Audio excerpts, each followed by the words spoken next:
اعوذ باللہ من الشیطان الرجیم بسم اللہ الرحمن الرحیم ان اللہ وملائکتہ یصلون علی النبی یا ایہا الذین آمنوا صلوا علیہ وسلموا تسلیما اللہم صلی علی سیدنا ونبینا وشفیعنا ومولانا محمد وعلی آل محمد وبارک وسلم۔ محترم خواتین و حضرات، السلام علیکم۔ پیام صبح کے ساتھ ایک بار پھر حاضر میں ہوں آپ کا میزبان انیق احمد۔ خواتین و حضرات، پیام صبح میں پیر، منگل، بدھ اور جمعرات، ان 4 دنوں میں ہم قرآن کریم کے مختلف آیات کے تعلق سے سیکھتے ہیں اپنے ملک کے جید علماء سے۔ تلاوت قرآن کریم ہم کرتے ہیں، ہر گھر میں تلاوت ہوتی ہے قرآن کریم کی، لیکن قرآن کریم کی ان آیات کے معنی اور مفاہیم کیا ہیں؟ تلاوت کرنا بہت اجر و ثواب کی بات ہے الحمدللہ، لیکن معنی اور مفاہیم کو سمجھنا تاکہ قرآن کریم کے احکام پر عمل کرنا آسان ہو جائے۔ ہم بڑے شکر گزار رہتے ہیں اپنے معزز علماء کے کہ وہ تشریف لاتے ہیں اور ان آیات کو بالکل واضح کھول کر ہمارے سامنے رکھ دیتے ہیں کہ اللہ تعالی ہم سے کیا مخاطبت کر رہا ہے، یا اللہ تعالی ہمیں کیسا دیکھنا چاہتا ہے اور ہمیں کہاں پر دیکھنا چاہتا ہے۔ خواتین و حضرات، یہ سورہ نحل اور آیات 112، 113 اور 114، ان پر بات کروائیں گے ہم اپنے ملک کے ایک ممتاز عالم دین سے، ایک مفسر قرآن سے۔ اللہ ایک بستی کی مثال دیتا ہے، مثالیں دے کے اللہ سمجھاتا ہے۔ پورے قرآن کریم میں کئی مثالیں ہیں، اللہ اکبر۔ اس لیے ہم مثالیں دیتے ہیں کہ تاکہ تم لوگ اس پر غور کرو، فکر کرو۔ اللہ قرآن میں فرماتا ہے تِلْكَ الْأَمْثَالُ نَضْرِبُهَا لِلنَّاسِ لَعَلَّهُمْ يَتَفَكَّرُونَ۔ خواتین و حضرات، بستی کی مثال کہ وہ بستی بڑے امن و امان کے ساتھ رہ رہی تھی، ہر طرف سے اس کو بے پناہ رزق مل رہا تھا کہ اچانک انہوں نے کیا کیا کہ انہوں نے کفران نعمت شروع کر دی۔ یہ کفران نعمت کیا ہوتی ہے؟ یعنی ناشکراپن، آسان الفاظ میں تو اللہ تعالیٰ کی نعمتوں کا شکر ادا کرتے رہنا چاہیے۔ خواتین و حضرات، اللہ تعالیٰ قرآن کریم میں فرماتا ہے کہ لَئِن شَكَرْتُمْ لَأَزِيدَنَّكُمْ وَلَئِن كَفَرْتُمْ إِنَّ عَذَابِي لَشَدِيدٌ۔ تم شکر گزاری کرتے رہو گے، میں نعمتوں میں اضافہ کرتا رہوں گا، اور دیکھو اگر تم نے کفران نعمت کی تو میرا عذاب بھی بہت شدید ہے۔ اللہ اکبر۔ اللہ فرما رہا ہے کہ جب انہوں نے کفران نعمت کی تو اللہ نے اس بستی کے باشندوں کو ان کے کرتوتوں کا مزہ چکھایا، بھوک اور خوف۔ یہاں پر جو عذاب کی شکلیں وہ 2 اللہ بیان کر رہا ہے، اطعمہم من جوع وآمنہم من خوف۔ سورہ قریش میں بھی اللہ تعالیٰ بیان فرما چکا ہے۔ ان پر مصیبتیں بھوک اور خوف کی شکل میں نازل ہونے شروع ہو گئیں۔ پھر کیا ہوا کہ ان کے اندر ایک رسول ہم نے بھیجا، انہیں سمجھانے کے لیے، انہیں بتانے کے لیے کہ یہ حق ہے، یہ باطل ہے، وغیرہ وغیرہ، تفصیلی بات انشاءاللہ ہوگی۔ مگر اس قوم کے لوگوں نے کیا کیا کہ تکذیب کی، جھٹلا دیا اس رسول کو۔ ہم سوال یہ بھی رکھیں گے اپنے معزز مہمان کی خدمت میں کہ یہ کس قوم کی بات ہو رہی ہے، یہ کس بستی کا ذکر ہے؟ آخرکار جب عذاب نے ان کو آ لیا اس وقت جبکہ وہ ظالم ہو چکے تھے۔ ظالم، ظلم، اس کی تفصیل کیا ہے، اس کے معنی کیا ہیں؟ عربی میں ظلم کسے کہا جاتا ہے؟ یہ بھی ایک سوال رکھیں گے سیکھنے کے لیے کہ اللہ تعالیٰ کیا فرما رہا ہے۔ اب اللہ تعالیٰ کی نصیحت ہے آخر میں کہ پس اے لوگو۔ اب یہاں پر لوگوں کی بات ہو رہی ہے، اہل ایمان تک محدود نہیں کر دیا گیا کہ پس اے لوگو اللہ نے جو کچھ حلال اور پاک رزق تم کو بخشا ہے اسے کھاؤ، اللہ کے احسان کا شکر ادا کرو اگر تم واقعی اس کی بندگی کرنے والے ہو۔ حلال اور پاک رزق، حلال کب ہوتا ہے، پاک کب ہوتا ہے؟ کیا حلال رزق پاک نہیں ہوتا؟ ہوتا ہے۔ تو اللہ تعالیٰ حلال الگ بیان فرما رہا ہے، پاک الگ، ان میں کیا فرق ہے؟ بہت سارے سوالات اٹھائیں گے، سیکھیں گے محترم مفتی عبداللہ نجیب صاحب سے۔ خواتین و حضرات، مفتی عبداللہ نجیب صاحب ایک صاحب نگاہ، عالم دین، مفسر قرآن، دارالعلوم کراچی سے فارغ التحصیل، ہمارے ملک کا بہت اہم نام۔ مفتی عبداللہ نجیب صاحب کو خوش آمدید کہتے ہوئے پروگرام کا آغاز اللہ تعالیٰ کے بابرکت نام سے، سورہ نحل اور آیات 112، 113 اور 114۔ اعوذ باللہ من الشیطان الرجیم، بسم اللہ الرحمن الرحیم۔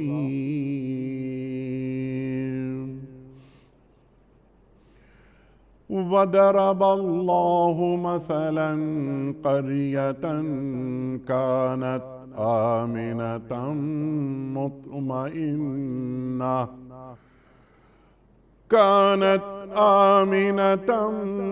مطمئنة يأتيها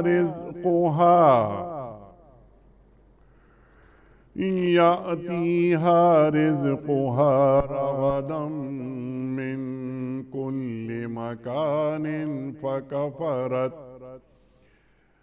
فكفرت بأنعم الله فأذاقها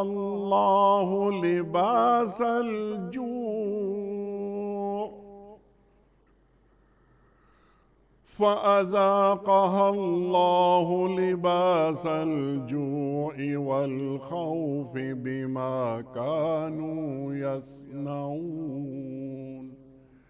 صدق اللہ العظیم۔ اللہ ایک بستی کی مثال دیتا ہے، وہ امن و اطمینان کی زندگی بسر کر رہی تھی اور ہر طرف سے اس کو بفراغت رزق پہنچایا جا رہا تھا کہ اس نے اللہ کی نعمتوں کا کفران شروع کر دیا۔ تب اللہ نے اس کے باشندوں کو ان کے کرتوتوں کا یہ مزہ چکھایا کہ بھوک اور خوف کی مصیبتیں ان پر چھا گئیں، اور ان کے پاس ان کی اپنی قوم میں سے ایک رسول آیا مگر انہوں نے اس کو جھٹلا دیا۔ آخرکار عذاب نے ان کو آ لیا جبکہ وہ ظالم ہو چکے تھے۔ پس اے لوگو، اللہ نے جو کچھ حلال اور پاک رزق تم کو بخشا ہے اسے کھاؤ اور اللہ کے احسان کا شکر ادا کرو اگر تم واقعی اس کی بندگی کرنے والے ہو۔ محترم مفتی عبداللہ نجیب صاحب کی خدمت میں اس سے پہلے کہ ہم رکھیں آج کے پروگرام کے حوالے سے پہلا سوال کوئز، کل کے پوچھے گئے سوال کا درست جواب اور آج کا سوال آپ کی خدمت میں۔ کل ہم نے سوال یہ رکھا تھا کہ آخری وحی کی آیات قرآن کریم کی کس سورت میں ہیں؟ درست جواب سورۃ البقرہ میں۔ آج کا سوال نوٹ فرما لیجئے، غزوہ احد میں شہداء کی تعداد کتنی تھی؟ 60، 70 یا 80؟ جو درست جواب آپ سمجھتے ہوں روانہ فرمائیے۔ ہمارے فون نمبرز ہیں 00922134527 ہمارا دوسرا فون نمبر ہے 0092213300980 ہمارا ای میل ایڈریس ps@dunyatv.tv ہمارا SMS کا نمبر 3031 اور ہمارا واٹس ایپ کا نمبر ہے 00923218250194۔ حضرت مفتی عبداللہ نجیب صاحب، یہاں اللہ تعالیٰ جو بات فرما رہا ہے ایک بستی کی مثال دے رہا ہے، اس بستی کے رہنے والوں کے کرتوت پھر آگے آ رہے ہیں، یہ کس بستی کا ذکر ہے؟ بسم اللہ الرحمن الرحیم، نحمدہ ونصلی ونسلم علی رسولہ الکریم، اما بعد۔ انیق صاحب، آپ نے جن آیات کا انتخاب کیا بڑی اہم آیات ہیں، اور یہ وہ آیات ہیں جن کو ہم اپنی صورتحال سے بھی کو ریلیٹ کر کے بڑا سبق حاصل کر سکتے ہیں، اور سبق حاصل کرنا چاہیے ہمیں۔ اللہ تعالیٰ نے ویسے بھی، جیسے آپ نے بھی اپنے انٹرو میں فرمایا، کہ جو مثالیں بیان کرتے ہیں بنیادی مقصد یہی ہوتا ہے کہ ہم اس سے سبق حاصل کریں، غور و فکر کریں اور اس سے ہم سبق حاصل کریں۔ یہ جو بستی کا واقعہ ہے یہ آتا ہے مکہ مکرمہ ہی کی بستی ہے جس میں یہ قحط نازل ہوا، اور یہ اس وقت کا واقعہ ہے جب جناب نبی کریم صلی اللہ علیہ وسلم مدینہ منورہ ہجرت فرما کر تشریف لے گئے تھے۔ اس کے بعد یہ مکہ معظمہ کے لوگوں پر یہ قحط نازل ہوا، اور روایات سے پتہ چلتا ہے کہ اتنا شدید قحط تھا کہ ان کو یعنی چمڑا چبانے پر وہ مجبور ہو گئے تھے، اتنی شدید ان کے قحط سالی ہوئی۔ اور یہ بھی پتہ چلتا ہے کہ ایسے موقع پر جب کہ اتنا وہ تھے، اس میں جو بڑے بڑے سرداران، جو بڑے بڑے کفار، جو خود آپ علیہ السلام کے بڑے شدید دشمن تھے، جن میں ایک نام ابو سفیان کا بھی ہے، جو اس وقت تک اسلام نہیں لائے تھے، تو بڑے آپ کے بلکہ اگر ہم یہ کہیں کہ ہم نے جتنی غزوات دیکھیں ان سب کے سپہ سالار جو ہیں کفار کی طرف سے ابو سفیان ہوا کرتے تھے، تو وہ آپ کے کزن بھی تھے، وہ آپ کی خدمت میں حاضر ہوئے اور انہوں نے کہا کہ بھئی آپ ہمارے لیے دعا کیجئے اور اپنے رب سے دعا کیجئے تاکہ ہمارے اوپر یہ قحط مسلط ہو۔ غلطی ہم مرد زیادہ کرتے ہیں، اس میں تو خواتین، بچے، جانور بھی شامل ہیں، ان کے اوپر بھی شدید وقت آیا ہوا ہے۔ تو آپ علیہ السلام نے نہ صرف یہ کہ ان کی مدد کی، بلکہ اس قحط کے لیے روایات سے پتہ چلتا ہے کہ آپ نے دعا بھی کی، اور ان کے اوپر یہ قحط جو ہے پھر وہ ہٹ گیا، باہر ہٹ گیا۔ اس میں جو بات بیان کی ہے بڑی غور طلب اور بڑی نصیحت آموز ہے کہ اہل مکہ کو بڑی فراوانی سے رزق ملتا تھا، اور ان کو ہر طرف سے ان کے پاس رزق ہے۔ ان کے بنیادی طور پر جو تجارتی قافلے جاتے تھے شام اور یمن میں جاتے تھے، اور وہاں سے وہ سامان لے کر آتے تھے، یہاں کا سامان وہاں لے کے جاتے تھے، تو ان کا تجارتی ماحول اور راستے کا جو پرامن ہونا، جس پہ آپ نے بھی اشارہ کیا سورۃ القریش میں اس کا ذکر ہے، تو اللہ تعالیٰ نے یہ نظم ان کا اتنا اچھا بنا دیا تھا کہ جس کی وجہ سے ان کو بڑی سہولت تھی، اور لوگ جو ہیں وہ رزق کے حوالے سے، اپنے کاروبار کے حوالے سے، اپنے کھانے پینے کے لحاظ سے بڑے اطمینان والی صورتحال میں تھے۔ لیکن اللہ تعالیٰ جب نعمت کوئی دیتے ہیں تو اس کا تقاضا ہے کہ اس کا شکر بھی ادا کیا جائے۔ اگر کوئی کفران نعمت میں، ناشکری میں مبتلا ہو جائے گا، جیسے کہ اس آیت سے ہمیں پتہ چل رہا ہے، تو اللہ تعالیٰ نے بتایا کہ پھر اس ناشکری کی وجہ سے ان کو قحط میں مبتلا کر دیا گیا اور خوف میں مبتلا کر دیا گیا۔ ناشکری کیا کیا کرتے تھے وہ؟ ہمیں یہ بھی سمجھنا ہوگا کہ شکر کس طرح کرتے ہیں تاکہ اس کے خلاف بھی ہمیں پتہ چلے۔ سبحان اللہ۔ تو شکر کے جو فقہا نے بتایا کہ دو طریقے ہیں، ایک شکر زبان سے، ایک شکر عمل سے۔ زبان سے شکر تو یہ ہے کہ انسان جو نعمت ملے اس پہ اللہ تعالیٰ کا شکر ادا کرے، اور اعمال سے یا جسم سے شکر یہ ہے کہ جس وہ نعمت اللہ تعالیٰ نے جس لیے دی ہے اور جس طرح استعمال کرنے کو دی ہے اس طرح استعمال کیا جائے۔ آدمی کو ایک نعمت ملی، فرض کر لیں کہ اس کے پاس کوئی پیسے آئے، زبان سے تو شکر ادا کر رہا ہے لیکن ان کو گناہ کے کاموں میں خرچ کر رہا ہے، تو یہ شکر کی تکمیل نہیں ہوئی۔ اس نے اگرچہ زبان سے جس وقت میں آیا اس نے الحمدللہ تو کہہ دیا، لیکن جو ہے جو اس کے تقاضے تھے، اللہ میاں نے بتایا تھا کہ پیسے کہاں کہاں کس کس طرح تمہیں خرچ کرنے چاہیے، وہ کرتا نہیں، اس کے خلاف عمل کرتا ہے، تو یہ ناشکری ہے۔ تو کفران نعمت جو ہے، پہلی چیز تو یہ کہ یہ کیونکہ اہل ایمان نہیں تھے، سب سے پہلا تقاضا تو یہ تھا کہ اللہ تعالیٰ جو ذات تم پر انعامات کر رہی ہے اس کے آگے سر تسلیم خم کرو، اس کا کلمہ پڑھو، اس کے اوپر ایمان لاؤ۔ پہلی چیز تو یہ تھی کہ ایمان ہی نہیں تھا۔ دوسری چیز، جو نعمتیں اللہ تعالیٰ نے دے رکھی تھیں، تو جب ایمان نہیں تھا تو زبان سے شکر بھی نہیں تھا، اور پھر جو اللہ تعالیٰ نے جو نعمتیں دے رکھی تھیں اس میں استعمال نہیں تھا۔ پیسہ تھا تو وہاں آپ کو پتہ ہے کہ جوئے کے بھی طریقے جاری تھے، جوا ہوتا تھا۔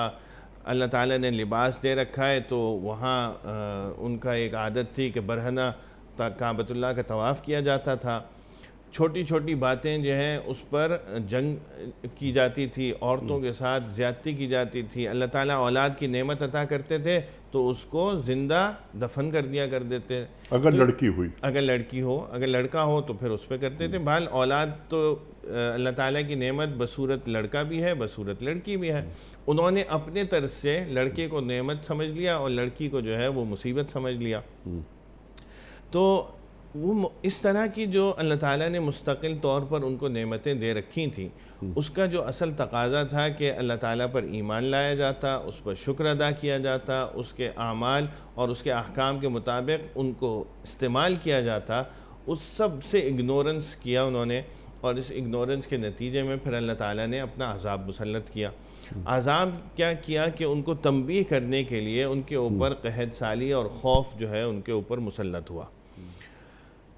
اس خوف میں سب سے بڑا جو تھا ان کے اوپر یہ تھا کہ مسلمان ہم پر جو ہے وہ برسر پیکار ہو جائیں گے اور ہم جو ہے ان کے خلاف کچھ نہیں کر سکیں گے. اسی طرح جو قحط سالی کا خوف ہوا، کھانے پینے کی اشیاء کی کمی ہوئی، یہ سارے خوف ان پر اللہ تعالیٰ نے مسلط کیے. پھر ساتھ ہی ساتھ صرف اتنا ہی نہیں رہا بلکہ اللہ تعالیٰ نے پیغمبر ان کے اوپر جو آپ علیہ السلام کی صورت میں ان کے اوپر بھیجے، وہ بار بار نصیحت، بار بار ان کو ایمان لانے کے مختلف طرز کے طریقے، بار بار مختلف انداز میں سمجھانا. کیونکہ خود قرآن کریم میں آتا ہے نا کہ وَلَقَدْ يَسَّرْنَا الْقُرْآنَ لِلذِّكْرِ، ہم نے نصیحت حاصل کرنے کے لیے قرآن کریم کو بہت سہل بنایا. عربی زبان کے ماہر تھے. عربی زبان میں جب قرآن کریم ان کی طرف نازل ہوا تو جو اس میں مثالیں، جو واقعات، جو لاجیکل باتیں تھیں وہ تو ہر ایک کو سمجھ میں آ سکتی تھی. اللہ تعالیٰ نے بے شمار چیزوں سے مثالیں دے دے کر اس بات کو سمجھانے کی کوشش کی کہ اس کائنات کا خالق، اس کائنات کا مالک اللہ تعالیٰ ہے. وہ اکیلا ہی تنہا سب چیزوں کا ہے. اس کو ان بتوں کی قطعاً ضرورت نہیں ہے جس کو تم نے اس کے ساتھ شریک بنا لیا ہے اور سمجھ لیا ہے کہ فلاں بت جو ہے وہ اولاد دینے کا حقدار ہے، فلاں بت جو ہے وہ بارشیں برساتا ہے، فلاں بت جو ہے اس سے مانگو تو رزق ملتا ہے. اللہ تعالیٰ ہی وحدہ لا شریک ہیں. اس نے اس کائنات کو اس شاندار طریقے سے بنایا کہ ہزاروں سال میں بھی ایک سیکنڈ کی اس میں کوئی نقص نہیں آیا. تو اس بات کا تقاضا تھا کہ ہم اسی کو مانیں. اور پھر ایک کردار، ایک رول ماڈل، پوری زندگی آپ نے دیکھا رسول کو صلی اللہ علیہ وآلہ وسلم، کردار کو حجت بنایا جا رہا ہے. فقط لبثت فیکم عمرا من قبلہ افلا تعقلون، میں نے تمہارے اندر ہی عمر گزاری، تمہارے درمیان، تم نے مجھے کیسا پایا، تم عقل سے کام کیوں نہیں لیتے؟ اس کے باوجود رسول کی تکذیب ہو رہی ہے. حالانکہ اسی رسول کو تم نے خود صادق اور امین کا خطاب دیا تھا، کسی اور نے تو نہیں دیا تھا. سبحان اللہ. آپ ہی کے درمیان میں تھے نا، تم ہی لوگوں نے تو ان کو صادق اور امین کا خطاب دیا تھا.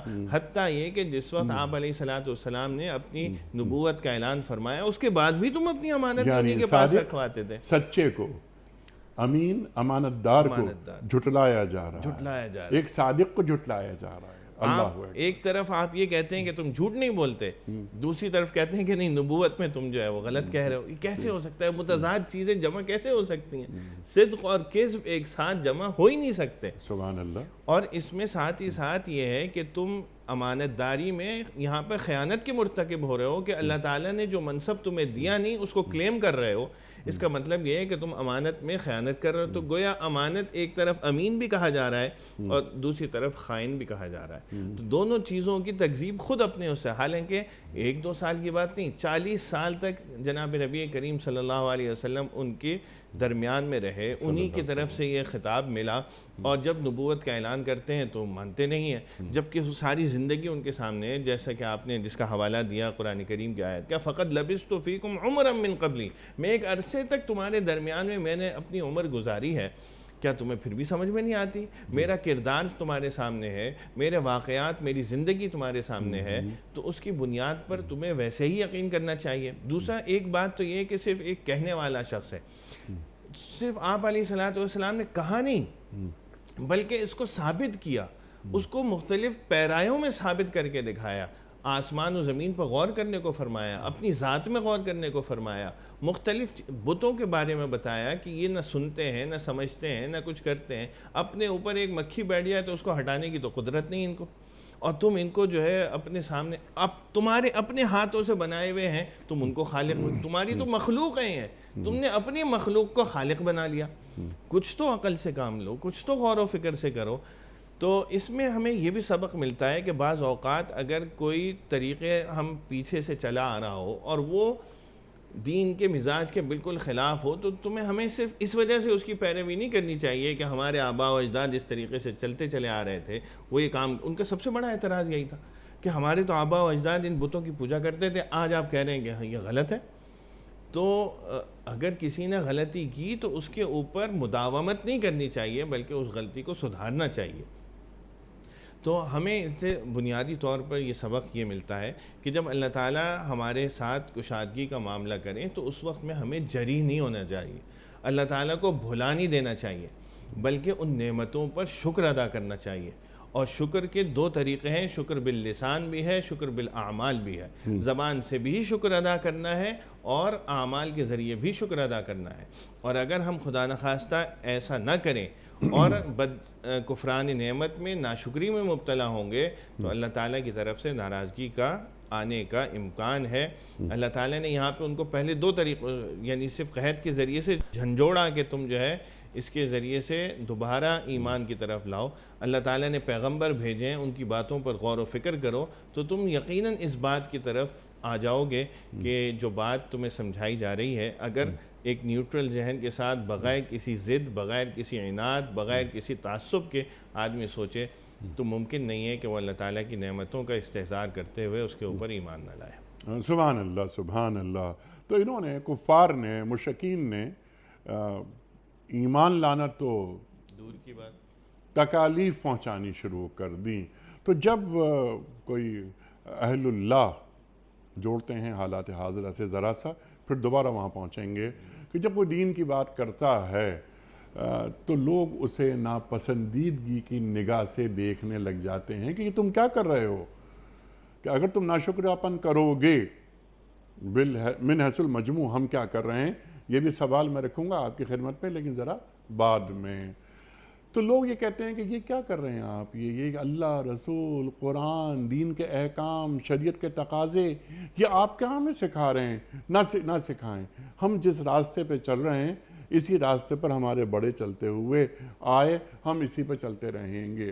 ہاں، فرق ان میں، ان مشرکین اور کفار میں اور ہم میں یہ ہے کہ ہم کلمہ گو ہیں، ہم کلمہ، انہوں نے تو کلمہ نہیں پڑھا تھا، ہم تو کلمہ پڑھنے کے بعد قرآن کریم موجود ہمارے پاس، اسوہ رسول کریم صلی اللہ علیہ وآلہ وسلم ہمارے پاس، قولی اقرار ہے، عملی انکار ہے۔ اللہ اکبر۔ اس کی سزا کیا ہے؟ خوف، جو باتیں یہاں بیان اللہ فرما رہا ہے، اس سے قبل ایک سوال کہیں رہ نہیں جائے تو میں چاہتا ہوں پہلے ایمان کے بعد شکر گزاری کے تقاضے بڑھ نہیں جاتے؟ دیکھیے، آپ نے بڑا اہم سوال کیا اور ہمیں اپنے حالات کے لحاظ سے اس کو دیکھنا بھی چاہیے۔ جیسے آپ نے فرمایا ہم سب صاحب ایمان ہیں، اللہ تعالیٰ نے ہمیں ایمان کی دولت سے تو نوازا ہے، لیکن ایمان کی دولت سے نوازنے کے بعد پھر وہی کہ ہم نے اس کے شکر کے تقاضے پورے کرنے ہیں۔ لیکن اس شکر کے تقاضے پورے کرنے کے لیے کیا ایمان کو سمجھنا یا ایمان کی تفہیم، مقام مسلم، یہ سب بہت ضروری ہے۔ جیسے میں نے کہا نا، شکر کے دو تقاضے، ایک زبان سے، ایک اعمال سے۔ مطلب کہ ہاں، اگر ہم سیکھیں گے نہیں، ہم جانیں گے نہیں تو ہم عمل کیسے کریں گے؟ اور ہمارا وہ جو عمل والا ایلیمنٹ ہے، یعنی شکر کے دو، شکر کمپلیٹ زبان سے ہوتا ہے اور عمل دونوں سے ہوتا ہے نا، مل کے، ایک چیز سے تو کمپلیٹ نہیں ہوتا۔ لہٰذا ہم صاحب ایمان ہیں، ہمیں ایمان پر زبان سے بھی شکر ادا کرنا چاہیے، لیکن یہاں پر جو کفار، مشرکین، جن کے تعلق سے یہ فرما رہا ہے اللہ کہ انہوں نے ناشکرا پن شروع کر دیا تھا، تو گویا ایک غیر مسلم سے، ایک مشرک سے، ایک کافر سے بھی اللہ تعالیٰ کو شکر گزاری مطلوب ہوتی ہے۔ جی، مطلب یہ کہ اللہ تعالیٰ نے جو نعمتیں دی ہیں اس کا تقاضا یہ ہے کہ وہ تو ایمان لاتے کم از کم۔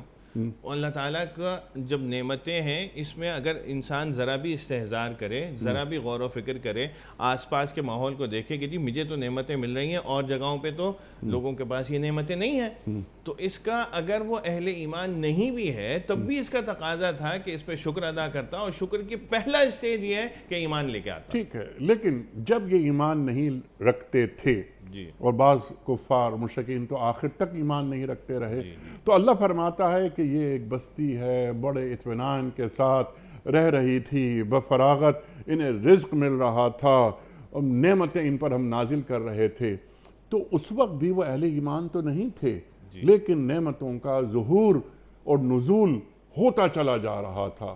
لیکن جب انہوں نے ناشکرہ پن شروع کر دیا، تو ایک غیر مسلم اور ایک مشرک کا ناشکرہ پن کیا صرف یہ ہوتا ہے کہ اس نے ایمان قبول نہیں کیا، یا ناشکرہ پن کی اور شکلیں بھی ہیں؟ بنیادی طور پر تو ایمان قبول نہ کرنا ہی ہے، لیکن دوسرے ضمن میں کہ اللہ تعالیٰ کی جو نعمتیں ہیں، دیکھیں جب آپ کو اس کے بارے میں پتہ نہیں ہوگا کہ ان کو استعمال کس طرح کرنا ہے تو آپ لامحالہ ناشکر پن میں ہی جائیں گے۔ اس کے تقاضوں کے مطابق جب عمل نہیں ہوگا، اللہ تعالیٰ نے جو نعمتیں دی ہیں ان کو کس طرح استعمال کرنا ہے۔ اس میں جیسے آپ نے بات کی تھی نا کہ ہم اہل ایمان ہوتے ہوئے ہم ناشکر پن میں کیسے مبتلا ہوتے ہیں، وہ اسی طرح ہوتے ہیں کہ ہمارے پاس اللہ کا شکر ہے ایمان تو ہے، لیکن جو نعمتیں اللہ تعالیٰ نے ہمیں دی ہیں ان کو کس طرح ہمیں استعمال کرنا چاہیے، ان کے کیا تقاضے ہیں، اللہ تعالیٰ نے جو نعمت دی ہے اس کے ساتھ کیا حکم رکھا ہے، ہم نے اس کو ہم اس پیرائے میں ہمیں اس کو پورا کرنا ہے، عملاً کر کے دکھانا ہے، تاکہ ہم اس ناشکری میں مبتلا نہ ہو اور اللہ تعالیٰ کی ناراضگی کا سبب ناراضگی ہم پر متوجہ نہ ہو۔ سبحان اللہ، سبحان اللہ۔ تو ایک تو ایمان کے تقاضے کیا ہیں، نمبر 2 شکر گزاری کے تقاضے کیا ہیں؟ ایمان کا تقاضا جی ایمان کا تقاضا سب سے پہلے تو یہ کہ ہم اور آپ الحمدللہ صاحب ایمان ہیں۔ تو ایک شخص جو صاحب ایمان ہوتا ہے، مومن ہوتا ہے، اور ایک جو مومن نہیں ہوتا، تو دونوں کا تعلق یعنی اس کائنات کو دیکھنے کا انداز، نفسیات، یہ سب تبدیل ہو جاتی ہے۔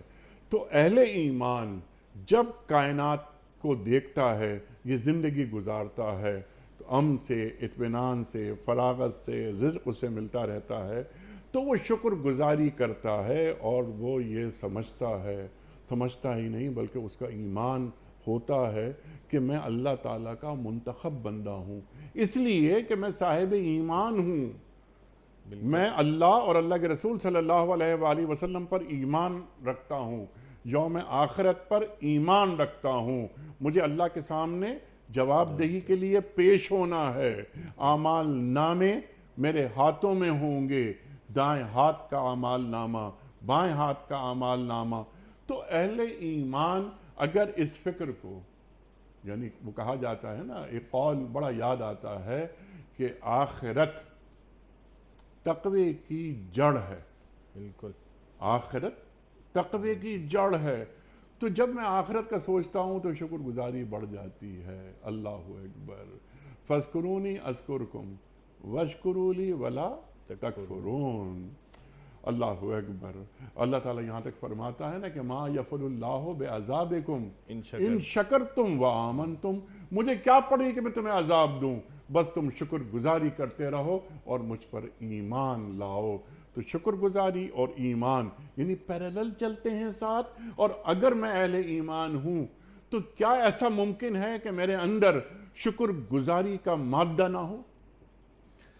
اہل ایمان کے ہونے سے تو تقاضا یہی بنتا ہے کہ یہ ممکن نہ ہو کہ ہم اہل ایمان ہو اور شکر گزاری ہمارے اندر نہ ہو، بلکہ اگر کوئی شخص اس کے برعکس عمل کر لے، یعنی شکر گزار تو ہو ان دا سینس صاحب ایمان نہیں ہے، لیکن ان نعمتوں کو اپنے طور پر اللہ تعالیٰ کی زیادہ نافرمانیوں میں خرچ نہیں کرتا، ظاہری طور پر جس طرح لوگ کھاتے پیتے ہیں بس اسی میں استعمال کر لیتا ہے، تب بھی جب تک، کیونکہ جنت میں جانے کی کنجی تو صرف ایمان ہے، ایمان ہوگا تو اس کے بعد ساری چیزیں معتبر ہیں، اور ایمان کے بغیر تو کوئی چیز بھی معتبر نہیں ہے۔ وہ تو جنت میں جانے کے لیے تو ایمان ضروری ہے، لیکن زندگی کو جنت بنانے کے لیے شکر گزاری ضروری ہے، حد سے زیادہ اس لیے دیکھیں نا، آپ نے اس کا ریفرنس دیا، اللہ تعالیٰ نے اپنی آیتوں میں فرمایا لَإِن شَكَرْتُمْ لَأَزِيدَنَّكُمْ۔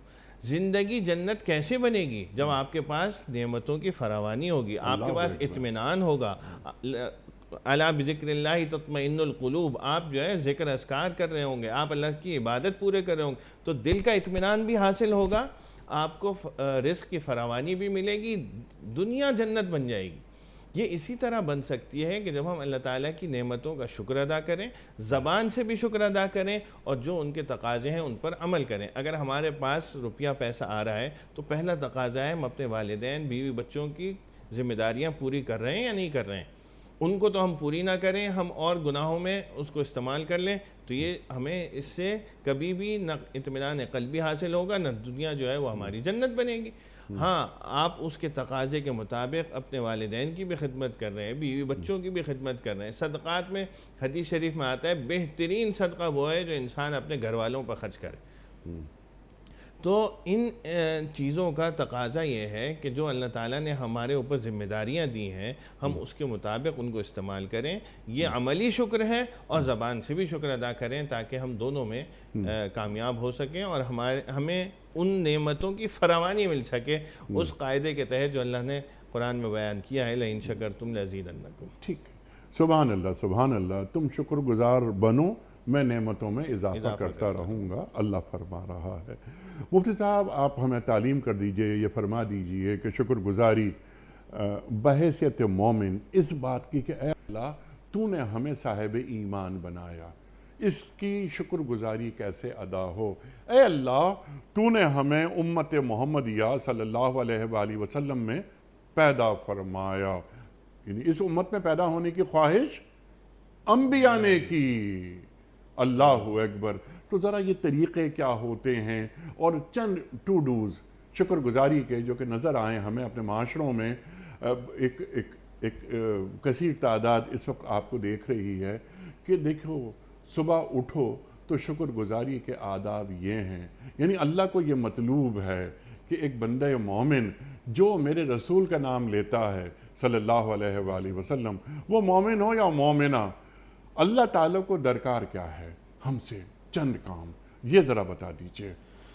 بڑا اہم اور آپ نے جو ہے نازک سوال یہ کیا ہے، لیکن ہم سب کے عملی زندگی سے بڑا اہم ہے اور اس میں ضروری ہے۔ جیسے اگر ہم شروع سے لیں، جس طرح آپ نے اشارہ فرمایا کہ سب سے پہلے جب ہم اٹھتے ہیں تو کیا تقاضا ہے بحیثیت مومن کے، ہمیں شکر گزاری کس طرح ہماری ظاہر ہونی چاہیے۔ تو ایک تو ان جنرل ہے کہ اللہ تعالیٰ نے جو احکام ہم پر لاگو کیے ہیں ہم ان کو پورا کریں۔ آپ علیہ السلام کی امتی ہونے کی حیثیت سے جو آپ علیہ السلام کے طریقے ہیں وہ ہم اپنی زندگیوں میں داخل کریں۔ صبح کو جب سب سے پہلے اٹھتے ہیں تو سب سے پہلا حکم جو اللہ تعالیٰ کا ہماری طرف متوجہ ہوتا ہے وہ فرض کے درجے میں فجر کی نماز کا ہے۔ ہمیں سب سے پہلے ہمیں وہ فریضہ ادا کرنا چاہیے۔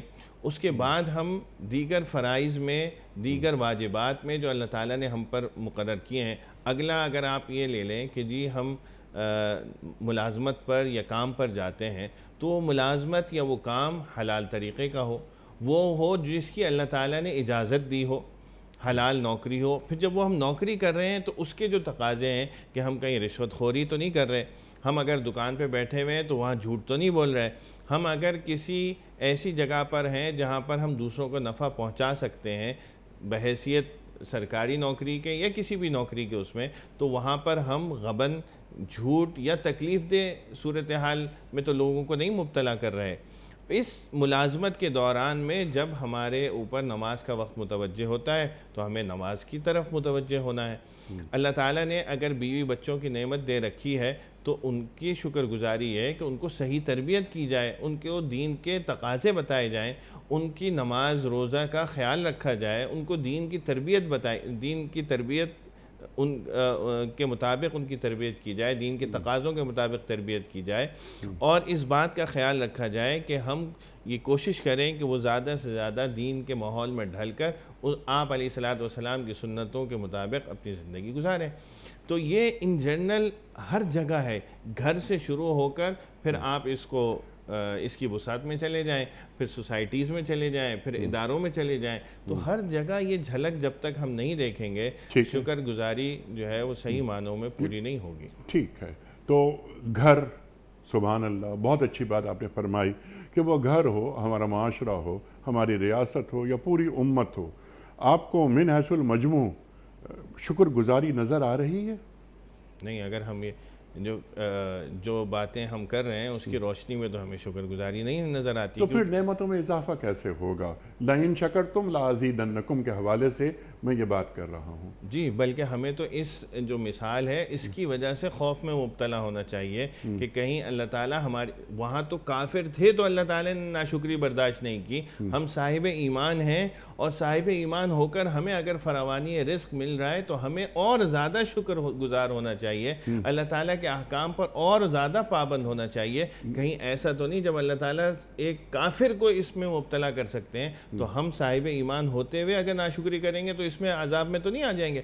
اور اگر ہم دیکھیں تو ہمارے اوپر یہ دشمن کا خوف اور قحط، اس کا تسلط تو کسی نہ کسی طور پر ہے، کیونکہ ہمیں ہر وقت جو ہے اپنے دشمن سے خوف ہمارے بالعموم ہمارے اندر رہتا ہے، تو ہم ایک طرح سے اس میں مبتلا تو ہیں، تو اس سے نکلنے کا کیا طریقہ نہیں، ہے؟ اگر ہم خوف، جیسے کہ آپ نے فرمایا کہ خوف اور بے امنی میں مبتلا ہیں، تو کیا اس کا مطلب یہ ہے کہ ہم کہیں نہ کہیں اللہ تعالیٰ کی ناشکری کر رہے ہیں؟ بالکل بالکل، اس لیے کہ اللہ تعالیٰ نے جو ہمیں نعمتیں دی ہوئی ہیں، کیا ہم غور کریں، کیا ہم ساری نعمتوں کو جو ان کے شکر کے تقاضے تھے ہم اس پہ عمل کر رہے ہیں؟ ٹھیک، ایک نعمت اللہ تعالیٰ نے ہمیں جو دین ہمیں دیا، ہمیں صاحب ایمان بنایا، ہمیں سرکار دو عالم صلی اللہ علیہ وآلہ وسلم کا امتی بنایا، اس پر گفتگو ہو چکی ہے۔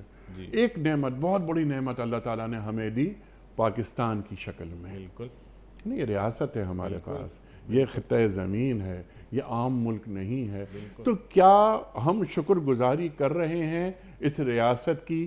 کیا ہمیں معلوم ہے کہ یہ مٹی اس مملکت کی، یہ مٹی ہماری آنکھوں کے لیے سرما ہے، یہ پوری مملکت ہماری، جہاں اذانیں ہو رہی ہیں، جہاں نمازیں ہو رہی ہیں، جہاں تراویحیں ہو رہی ہیں، اللہ اکبر، یہ کتنی بڑی نعمت ہے؟ بہت بڑی نعمت ہے، ایسی نعمت جو بہت شاذ و نادر اس دنیا میں کسی اور کو من حیث المجموع حاصل ہے۔ اللہ اکبر۔ لیکن ہم نے جو نعمت حاصل کی تھی کس بنیاد پہ کی تھی؟ لا الہ الا اللہ کی بنیاد پہ کی تھی نا۔ کیا آج ہم نے لا الہ الا اللہ ہر جگہ نافذ کیا ہوا ہے؟ اگر کیا ہوا ہے تو یہ ہمارا دعویٰ مطابقت نہیں رکھتا جو صورتحال ہم اپنے ارد گرد دیکھتے ہیں، اپنے اس ملک میں دیکھتے ہیں۔ عدالتی نظام انصاف پر مبنی ہونا چاہیے، کیا ہمیں وہ نظر آتا ہے ہر جگہ سے؟ ہماری جو ہے عدالتوں میں جھوٹ نہیں ہونا چاہیے، کیا ایسا نظر آتا ہے ہمیں؟ ہمارے کاروبار سچ پر مبنی ہو، صداقت اور امانت پر مبنی ہو، کیا ہمیں یہ نظر آتا ہے؟ ہم کسی چیز کو بھی لے لیں، ہمیں واضح طور پر نظر آئے گا کہ جو لا الہ الا اللہ کا تقاضا تھا ہم نے اس پہ عمل نہیں کیا۔ تو جب عمل نہیں کیا تو اگر ہم زبان سے شکر بھی ادا کر رہے ہیں تب بھی شکر کی جو دوسری ضروری کیٹیگری ہے عملاً اس کا نفاذ کی جو اللہ کا حکم ہے وہ ہمیں نافذ ہوتا ہوا نظر آئے، وہ تو ہمیں نظر نہیں آ رہا۔ جب نظر نہیں آ رہا تو اس کا مطلب یہ ہے کہ ہم اگر 100% نہیں تو بہرحال ایک بہت بڑے درجے میں ناشکری کے اندر مبتلا ہیں۔ ٹھیک، ایک عام آدمی، یعنی ایک عام شہری اس مملکت کا، وہ پاکستان سے محبت شکر گزاری کی شکل میں ادا کرنا چاہتا ہے، تو اس کا پہلا کام کیا ہے؟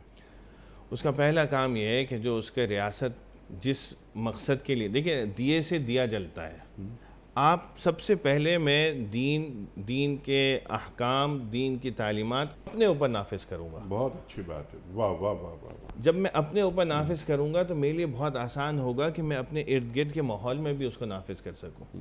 میرے بیوی بچے میرے ماتحت ہیں، میں ان کے اوپر اس کو پیار و محبت سے نافذ کر سکتا ہوں۔ یہ شکر گزاری کی شکل ہے یا ذمہ داری کی شکل ہے؟ دونوں، ذمہ داری بھی ہے اور شکر گزاری کا ایک عملی مظاہرہ بھی ہے، یعنی ذمہ داری بھی ہے اور ذمہ داری سے بروئے کار ہم بصورت اللہ تعالیٰ کی نعمت کا شکر بھی اس طرح اور پہ ادا کرتے ہیں کہ ہم ان کے جو تقاضے ہیں، جو نعمتیں ہمیں مل رہی ہیں، وہ ہم اللہ کی مرضی کے مطابق استعمال کر رہے ہیں۔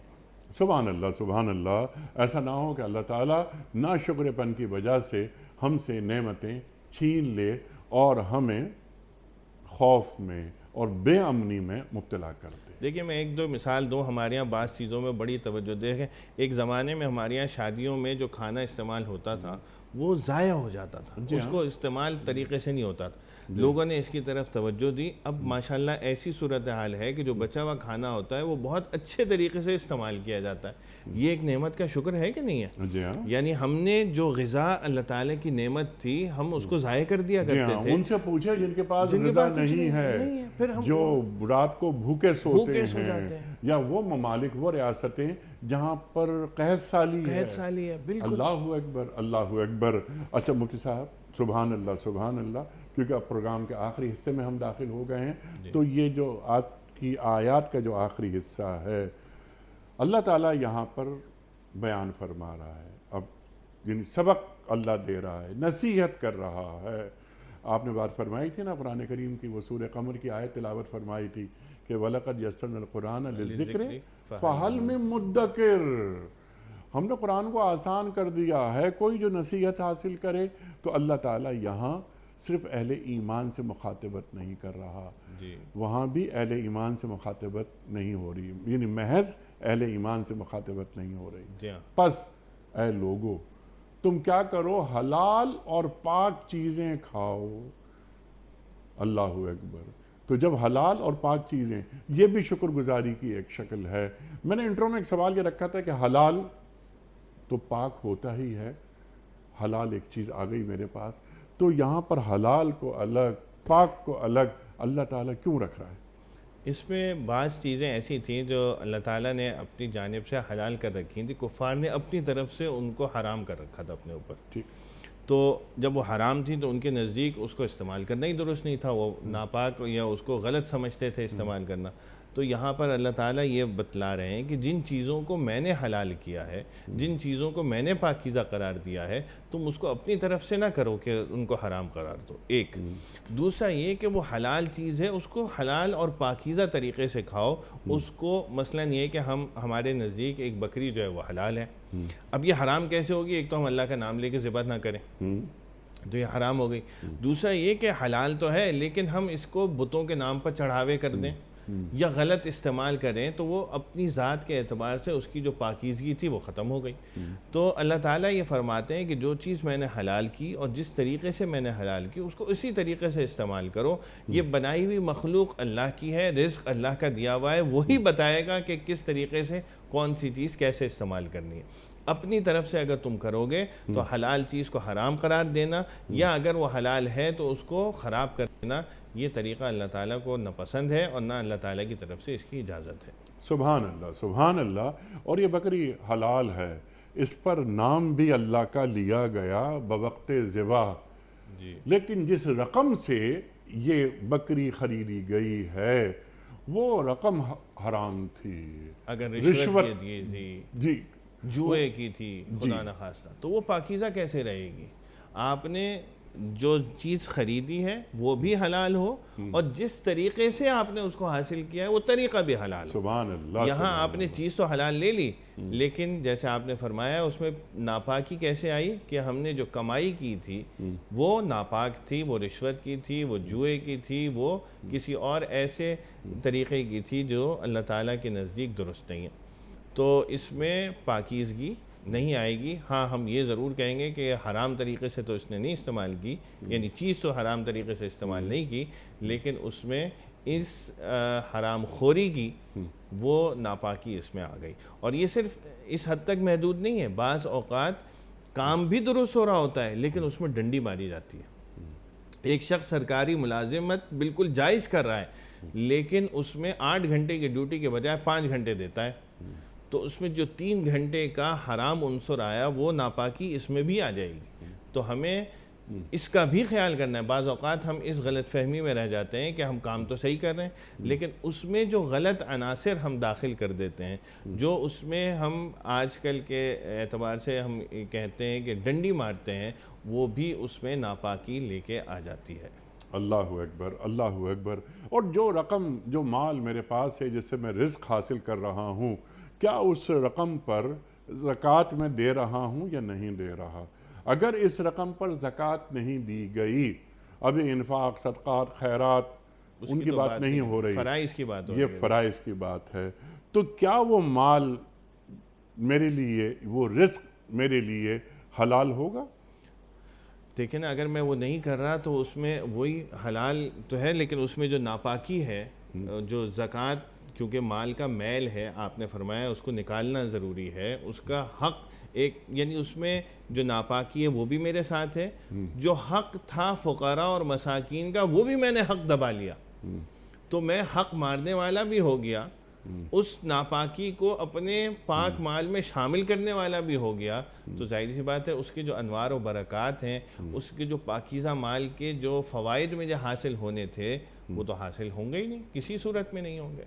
لیکن حلال رزق سے جب انسان کرتا ہے نا, یہ بعض چیزیں ہیں جو 2+2 کے فارمولے سے سمجھ میں نہیں آتی ہیں, انسان کو اس کا تجربہ کرنا ضروری ہے کہ دیکھیں جب آپ حلال رزق حاصل کریں گے نا تو آپ کے اندر گناہ کا جذبہ نہیں آئے گا, آپ کے اندر نیکی کی طرف میلان ہوگا, آپ اللہ کے دین کی طرف مائل ہوں گے, آپ علیہ السلام کی سنتوں کی طرف اپنا میلان بڑھے گا.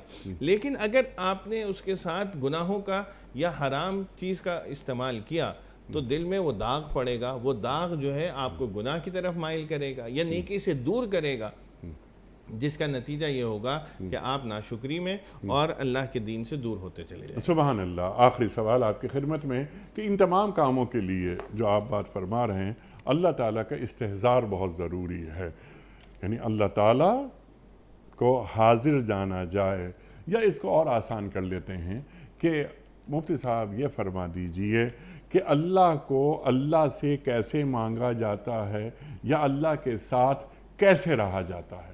دیکھیے, آپ نے ایک بات کہی تھی اپنے دوران گفتگو کہ آخرت ہمارے پیش نظر رہے, ٹھیک ہے نا, یہی جڑ ہے تقوی کی. یعنی آدمی کے دماغ میں اگر ہر وقت یہ خیال رہے کہ مجھے اللہ کے سامنے پیش ہونا ہے, ٹھیک, کل مجھے اللہ میاں کے سامنے پیش ہونا, جواب دہی کا احساس, جواب دہی کا احساس اپنے دل و دماغ میں رکھیں. اچھا, یہ جو ہے نا, یہ بعض اوقات یہ صفت ایسی ہے جو ہم اپنے اندر پیدا بھی کر سکتے ہیں. اگر ہمارے اندر نہیں ہو رہی, ہماری توجہ اس کی طرف نہیں جا رہی, تو ہم اس کو اپنے اندر اڈاپٹ کریں, اور یہی تقویٰ ہے جو آپ نے فرمایا. اگر ہمارے ذہن میں یہ آ جائے کہ ہمیں کل کو اللہ کے سامنے جواب دہ ہونا ہے, میں جو کام کروں گا کل اللہ میاں نے پوچھ لیا یہ کام کیوں کیا, ٹھیک ہے, میں جواب دے سکوں, ٹھیک ہے, یعنی میں اس قابل ہوں کہ جواب دے سکوں. اگر میرے پاس جواب نہیں ہوگا تو میرے اعضاء پکاریں گے, میں خاموش رہوں گا لیکن میرے بدن کے اعضاء گواہی دیں گے.